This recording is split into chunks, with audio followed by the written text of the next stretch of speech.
It's story time, kids, and today we will be reading Will Spring Be Early or Will Spring Be Late by Crockett Johnson.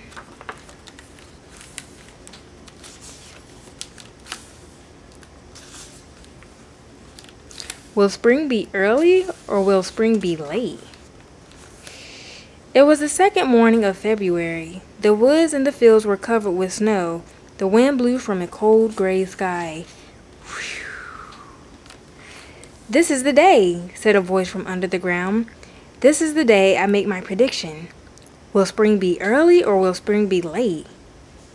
The voice came from a hole in the middle of the field. It was the groundhog, coming out of his tunnel, talking to himself. "If I don't see my shadow, spring will be early.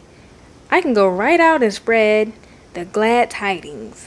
The groundhog's nose came up in the hole, pausing there. "But if I do see my shadow, I'll go back in my tunnel. It will mean bad news. Spring will be late this year." So the groundhog shivered. "How nice it is that I am expected to stay out only when I have good news," he said as he raised himself up onto his front paws. "Nobody wants to hear of a late spring." He looked at the gray sky. "No shadows today," he said. "Spring will be early." He hopped out of the hole. "I must tell the animals. It will please them all, even the grouchy pig who sneers at my predictions." He started off and stopped. "Wait," he said. "Spring is an important matter. I must be certain there is no sun. I must make sure I have no shadow." He tried to smell the sun. He raised his ears and listened for it. But all he smelled or heard was a truck on the road at the edge of the field. The road was beyond the end of the groundhog's world. He paid no attention to the truck or to the words on it that read, "Artificial Flower Company, Incorporated." As the trunk rounded a bend in the road, a red flower flew from it. The flower sailed high across the field on the wintry wind. "No sun and no shadow," the groundhog was saying to himself as he examined the snow at his feet. "Definitely an early spring." Smiling, he set off toward the wood where most of the animals slept during the cold winter. "He delighted they will be when I tell them," he said. "My prediction will spread joy throughout the land," and he hopped along happily, humming a spring song. Suddenly he halted. There, with its stem in the snow, was a bright red flower in full bloom. The groundhog stared at it. His eyes grew wide and his mouth opened. "Spring," he whispered. Then he shouted, "Spring! It's now here." He broke into a run. "I never have made a better prediction than this. Even the pig will congratulate me," he yelled through the woods. "Spring is here," he shouted. "Spring?" said the badger. The groundhog said so.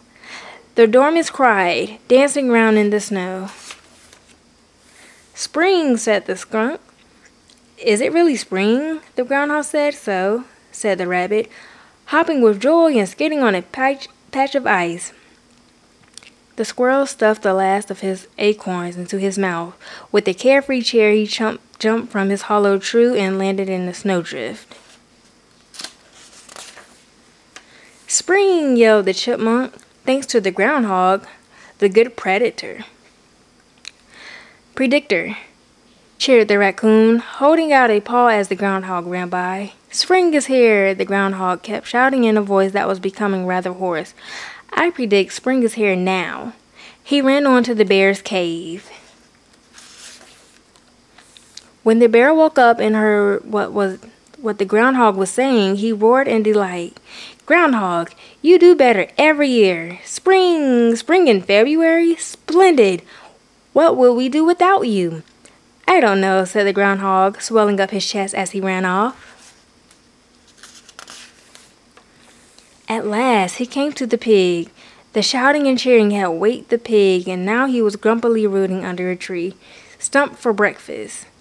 "Spring! Spring! It is here!" the groundhog shouted loudly in the pig's ear. "Humph!" said the pig. "Spring?" said the groundhog.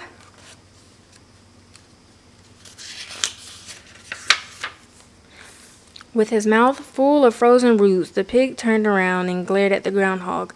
"Look," he said, snorting and thrusting his snout towards the windswept field. "Snow!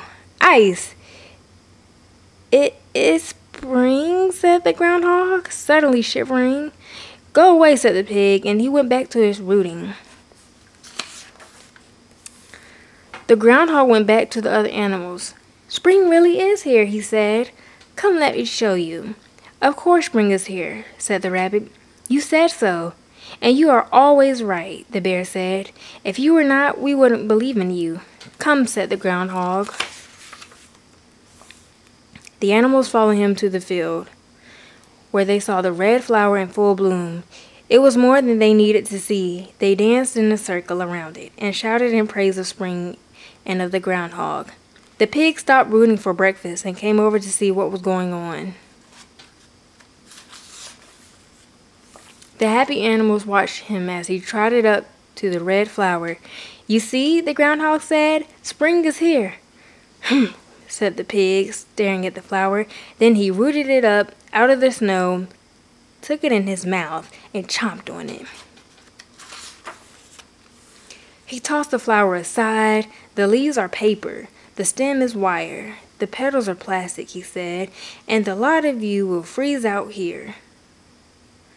As he left, he glanced at the sky and at the groundhog. "I have a prediction to make," he said. "It's going to snow." It began to snow.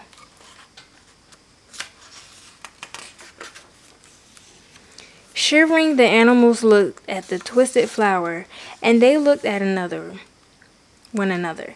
The groundhog began to creak quietly. "Just a moment," bellowed the bear. "There is some explaining to be done. Who is the cause of this? Why are we out here in a freezing snowstorm?" "We were celebrating spring," said the chipmunk. "We were all so happy," the dormouse said, until the pig came and chewed the flower. "Precisely," shouted the bear. "And now we're cold and miserable and ridiculous. It's perfectly clear who's to blame." The animals nodded. They blamed the pig, of course. And on the second morning of every February, the groundhog continues to make his prediction. Will spring be early or will spring be late? Was spring early or late for you this year? Comment down below. Be sure to subscribe to this channel so that you will never miss story time.